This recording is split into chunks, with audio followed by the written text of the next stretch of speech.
Hi guys, welcome to Stock Market Trending. So நம்ம post market ரிப்போர்ட்டுக்குள்ளே போகலாம். அதுக்கு முன்னாடி டிஸ்க்ளைமராக படிச்சுக்கோங்க. Okay, so let's go for the post market report.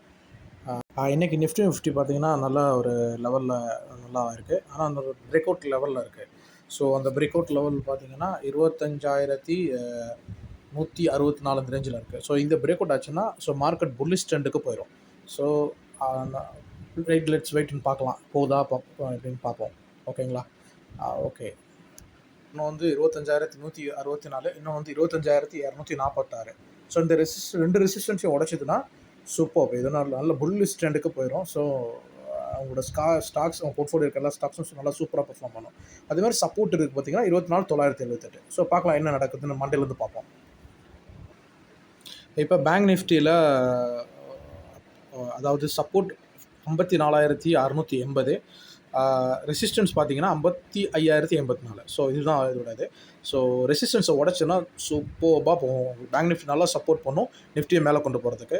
அப்படி சப்போர்ட் வருதானா லெட்ஸ் சி ஃப்ரம் மண்டேல. இப்போ வந்து மிட் கேப் வந்து அதுவும் நல்ல பிரேக் அவுட் லெவலில் இருக்குது. ஸோ அந்த 21,659 பிரேக் அவுட் பண்ணிச்சுன்னா ஸோ அதுவும் வந்து நல்ல புல்லிஷ் ட்ரெண்டில் போகிறதுக்கான வாய்ப்பு இருக்குது. ஒருவேளை அங்கேருந்து ரிவர்ஸ் எடுத்ததுன்னா மேபி டவுன் ட்ரெண்ட் வரதுக்கு வாய்ப்பு. அதுக்கு அடுத்த அதோட மெயின் சப்போர்ட் பார்த்தீங்கன்னா 20,737. ஸோ பார்க்கலாம், மண்டேலேருந்து பார்க்கலாம் அது பிரேக் அவுட் ஆகுதா இல்லை அதுலேருந்து ரிவர்ஸ் ஆகுதான்னு நம்ம வெயிட் பண்ணி பார்த்தா தான் தெரியும். ஸோ ரெண்டு லெவலுமே வந்து நமக்கு சப்போர்ட்டிவாக இருக்குது. பார்க்கலாம், மண்டே அன்றைக்கி மார்க்கெட்டை பொறுத்து தான் இருக்குது. ஸோ அது நம்மளோட ட்ரம்ப் வந்து என்ன சொல்கிறான்னு தெரியல. அதை வச்சு தான் மார்க்கெட் மூவ் ஆகும். Let's see. அதே மாதிரி ஸ்மால் கேப்பும் பார்த்தீங்கன்னா அதே மாதிரி சேம் பிரேக் அவுட் லெவலில் இருக்குது. ஸோ மண்டே பார்க்கலாம், அது ஒரு பிரேக் அவுட் ஆச்சுன்னா அது புல்லிஷ் ட்ரெண்ட்.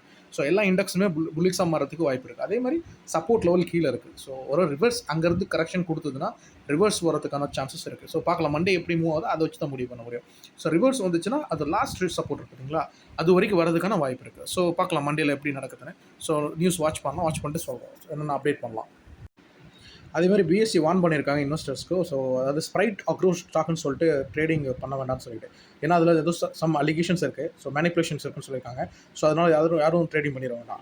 அடுத்து வந்து இன்ஃபோசிஸ் பைபேக் கொடுத்துருக்காங்க. ஸோ அது வந்து செக் பண்ணிக்கோங்க. மேபி பெட்டராக இருந்தால் அப்ளை பண்ணிக்கலாம். பட் என்னை பொறுத்த வரைக்கும் இது நல்ல ஒரு பைபேக்காக தெரியல.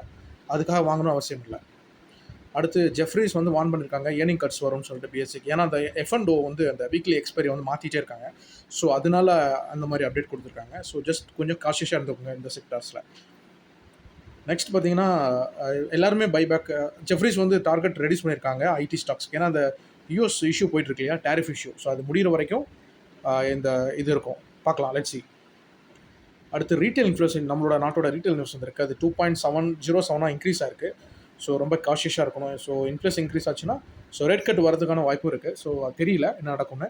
பட் கொஞ்சம் காஷியஸாக இருக்கணும் மார்க்கெட்டில் இருக்கிற வரைக்கும். நெக்ஸ்ட் பார்த்தீங்கன்னா எஃப்எம்சிஜி கம்பெனிஸ் வந்து கொஞ்சம் இன்றைக்கி கரெக்ஷன் வந்திருக்கு. நீங்கள் பார்த்துருப்பீங்க மார்க்கெட்டில். எதனாலன்னு பார்த்தீங்கன்னா நேபாளில் வந்துட்டு ஆல்ரெடி அங்கே ஒரு ஆட்சிக்கு வந்திருக்கு. ஸோ அந்த பிரச்சனைனால எஃப்எம்சிஜி கம்பெனிஸ் அவங்களோட ப்ரொடக்ஷனை ஸ்டாப் பண்ணியிருக்காங்க. ஸோ அதனால் இன்றைக்கி இருந்திருக்கு. ஹிந்துஸ்தான் காப்பர் வந்து இன்றைக்கி 11% போயிருக்கு. ஸோ அதுக்கு வந்து என்ன ரீசன் பார்த்தீங்கன்னா அவங்களுக்கு ஏதோ பிஸ்னஸ் எக்ஸ்பான்ஷன் பண்ணியிருக்காங்க நிறைய இடத்துல. ஸோ அதுதான் அந்த ரீசன். அதனால தான் இன்றைக்கி வந்து 11% ஏறி இருக்குது ஹிந்துஸ்தான். அடுத்து வந்து பரஸ் டிஃபென்ஸ் வந்து இன்றைக்கி 6% இன்க்ரீஸ் ஆகிருக்கு. காரணம் வந்து ஆர்டர் ஒர்க் பண்ணியிருக்காங்க 26 crore. கோல்டு வந்து ஆல் டைம் ஹையில் இருக்குது. Oh my God, all time ஹையில் இருக்குது. ஸோ யாராவது கன்சிடர் பண்ணுறேன், இப்போ கன்சிடர் பண்ணாதீங்க, வெயிட் பண்ணுங்கள். அது ஆப்பர்ச்சுனிட்டி தான் நாங்களே இன்ஃபார்ம் பண்ணுறேன். அடுத்து வந்து பார்த்தீங்கன்னா பிஹெச்எல் ஆர்டர் எடுத்திருக்காங்க. அதே மாதிரி பஜாஜ் ஆட்டோ வந்து பார்த்தீங்கன்னா ஜிஎஸ்டி கட் பண்ணுறாங்க. ஸோ அது கஸ்டமர்ஸ்னால பெனிஃபிட் கொடுக்கும். ஸோ யாராவது பஜாஜ் ஆட்டோ வந்து இப்போ டிப்பில் இருக்குது. ஸோ யாராவது கன்சிடர் பண்ணிக்கலாம். அடுத்து பார்த்தீங்கன்னா சிஜி பவர் வந்து பார்த்தீங்கன்னா அவங்களும் வந்து செமிகண்டக்டர்லாம் அந்த ஃபெசிலிட்டி ஓப்பன் பண்ணி ஸோ அவங்க நிறைய ஆர்டர்ஸ் எடுத்துகிட்ருக்காங்க. ஸோ இது குட் ஸ்டாக். நீங்கள் பண்ணுறதுனா பண்ணிக்கலாம். இப்போ டிப்பில் இருக்குது ப்ளஸ் பிரேக் அவுட்டில் இருக்குது. Okay guys, bye, C you.